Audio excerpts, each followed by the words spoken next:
Shalom sahabat WB terkasih.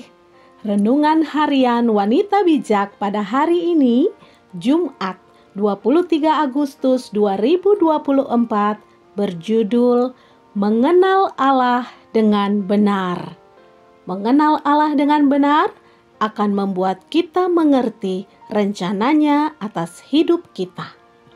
Firman Tuhan terambil dari Kisah Para Rasul 20 ayat 17 sampai 24. Sebelum membaca firman Tuhan, marilah kita berdoa. Segala pujian, syukur, dan sembah kami kepadamu, ya Aba, ya Bapa. Karena kemurahan-Mu kami dibangunkan pagi ini dengan tubuh yang sehat untuk kami kembali berkarya bagi Allah. Kami memulai hari ini dengan duduk di kaki-Mu, mendengar Engkau berbicara bagi kami.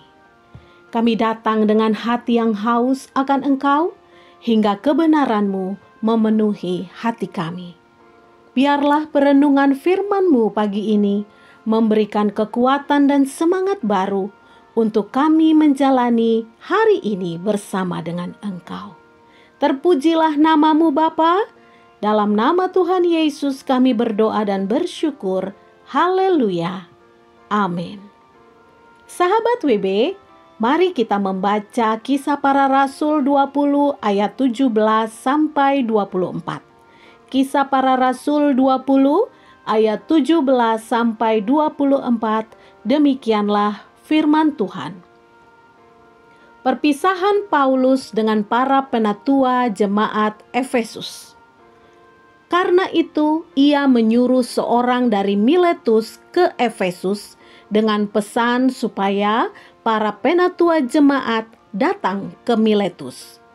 Sesudah mereka datang, berkatalah ia kepada mereka, "Kamu tahu bagaimana aku hidup di antara kamu sejak hari pertama aku tiba di Asia ini. Dengan segala rendah hati aku melayani Tuhan. Dalam pelayanan itu, aku banyak mencucurkan air mata dan banyak mengalami pencobaan dari pihak orang Yahudi yang mau membunuh aku. Sungguh pun demikian, aku tidak pernah melalaikan apa yang berguna bagi kamu.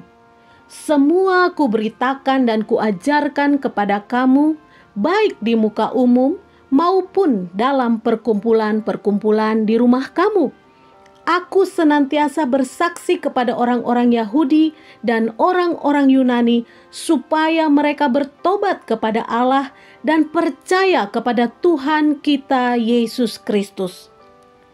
Tetapi sekarang, sebagai tawanan roh, aku pergi ke Yerusalem dan aku tidak tahu apa yang akan terjadi atas diriku di situ, selain daripada yang dinyatakan Roh Kudus dari kota ke kota kepadaku, bahwa penjara dan sengsara menunggu aku.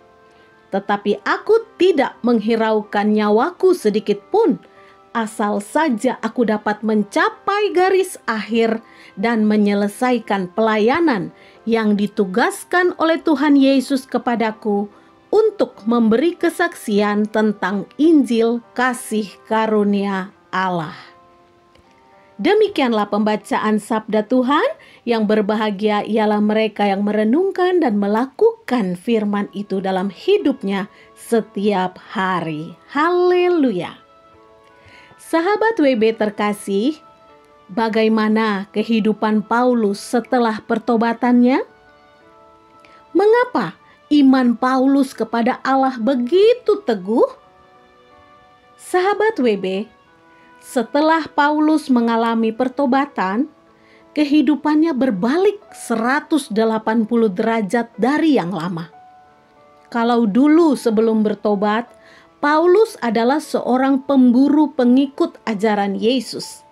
Setelah mengalami pertobatan, Pauluslah yang diburu oleh banyak orang untuk dibunuh.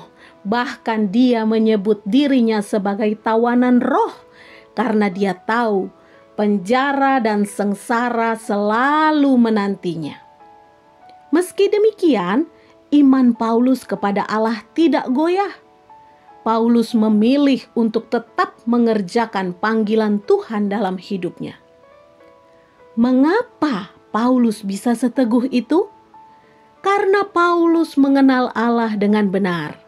Dia mengerti kehendak dan rencana Tuhan atas hidupnya, sehingga dia tidak ragu kemanapun dia melangkah.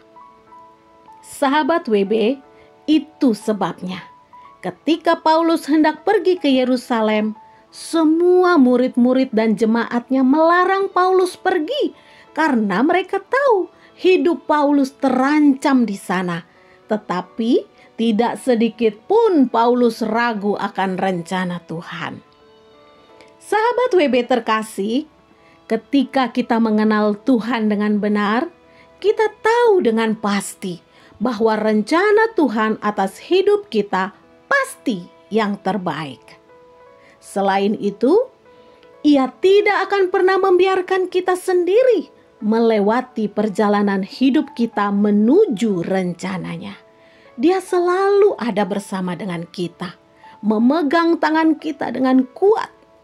Itu sebabnya kita perlu mengenal Dia dengan benar, sehingga kita tidak asal percaya, tetapi benar-benar sepenuh hati kita tahu bahwa Allah selalu menyertai kita. Untuk mengenal Yesus dengan benar, kita perlu membangun hubungan dan persekutuan kita dengan Yesus lewat firman-Nya. Sahabat WB terkasih, marilah kita tetap setia merenungkan firman Tuhan. Sahabat WB, sebelum kita membagikan kepada rekan dalam kelompok pemuritan kita berkat apa yang sudah kita terima dan komitmen kita, mari kita bersatu dalam doa. Ya Aba, ya Bapa, terima kasih untuk kebenaran firman-Mu yang kami terima pagi hari ini. Roh Kudus, Guru Agung kami, akan mengajar dan memimpin hidup kami untuk semakin mengenal Engkau dengan benar, agar kami mengerti rencana-Mu dalam hidup kami. Nama-Mu saja ya Bapa yang dipermuliakan melalui hidup kami. Dalam nama Tuhan Yesus kami berdoa dan bersyukur.